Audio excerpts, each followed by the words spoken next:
Cantarella is finally getting her much anticipated rerun, so give me only 7 minutes and I'll show you an updated guide on her kit and rotation, optimal builds, and the teams she is fitting best into. The goal is to fill up trances, her forte, by casting her intro skill, basic attack 3 and resonance skill, and then cast an enhanced heavy attack to enter the mirage state, which gives a dreamlike color to the environment. There, her basic attacks become stronger, heal the whole party and accumulate shivers, the 3 gem-like tokens under her forte. She needs those 3 while she is in the Mirage mode so she can cast her enhanced resonance skill, Perception Drain, which will generate tons of concerto energy and deal great damage to the enemy while also healing the whole party.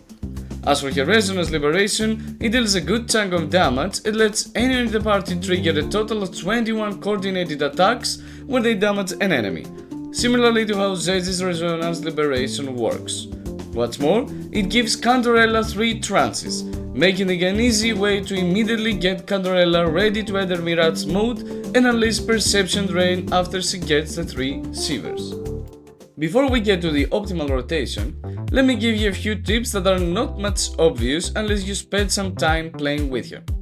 Firstly, Cantarella's Mirage mode ends immediately when her forte bar is empty, and it will take some time to regain trances to enter the Mirage state again and try to fill up the 3 shivers.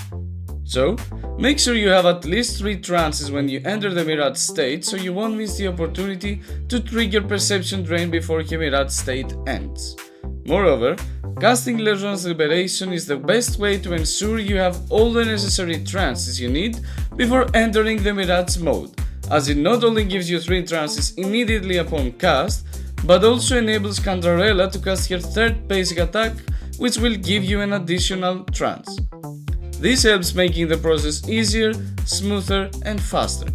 Lastly, her intro skill will give Cantarella the opportunity to gather more concerto energy upon casting an echo skill, and to her luck, her Resonance Liberation, her enhanced heavy attack and Perception Drain all count as echo skills, so she will get an additional concerto energy just by normally completing her rotation. So, let's sum all this up and see what the regular rotation with Cantarella looks like in this example where I use her as a sub DPS to buff Jinxie. We start off with Jinxie to proc her outro skill and make sure her forte bar is full when her turn comes, and continue to our support, in this case Verena. Finish up the support's rotation as usual and switch to Cantarella, with whom you will want to immediately cast Resonance Liberation if possible. Then, immediately perform her 3rd basic attack and enter Mirage mode. Follow up with a regular Resonance skill and her basic attacks till you have all 3 shivers, and cast Perception Drain to fill up her concerto bar. If you run the Midnight Veil set, you can unleash your echo skill in between her normal attacks to gather more concerto energy from it.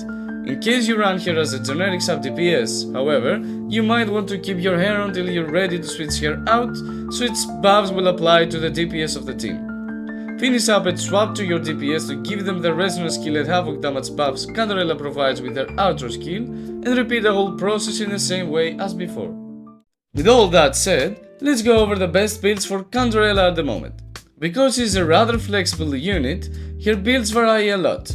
As a generic sub DPS placed in teams with no havoc DPS, Mully Clouds and Iberian Anthem are the best Sonata effects you can use to buff the DPS's damage, but keep in mind that Iberian can only become a great echo set only if you have a very good crit stat, so she can consistently crit with her coordinated attacks and buff the attack percentage of the DPS. When using Mully Clouds, aim for Heron as the forecost, and with Iberian Anthem, slot in Hecate as the forecost echo. In case your team lacks a healer, Rejuvenating Glow is another great option with Fallacy of No Return as its forecost. As a Havoc sub DPS, Midnight Veil is the best Sonata effect to aim for, as it boosts the Havoc damage bonus of the incoming character by 15%. With it, you have to put Lorelei as the forecost, as she passively enhances Havoc damage and basic attack damage bonus, both attributes Cantarella scales with. In case you want to run her as a DPS, Sun-Sinking Eclipse is the best echo set to aim for, with Crownless as the forecost since it boosts Cantarella's own damage a lot, something the rest of the sets won't do. Regardless of the echo set you choose, it's better to run here with 4-3-3-1-1 echoes, with the 4 cost having crit damage or crit rate, depending on what you're missing, the 3 costs having double havoc damage or havoc at attack percentage, and the 1 cost having attack percentage as their main stats. For stat priority, try to get at least 120% energy regen, and then focus on crit stats, attack percentage, and basic attack damage bonus in that order. Going over to her best weapons, her signature, Whispers of Sirens, is her best option, as it gives a great boost to her own damage. For her second option, and not far from her best one at that, String Master once again comes in, as it gives a good boost to Cantarella's attack, even when she's absent from the field. Next up is going to be the Rhyme Draped Sprouts, as it has a good substat that scales well with Cantarella, given her need for basic attack damage bonus.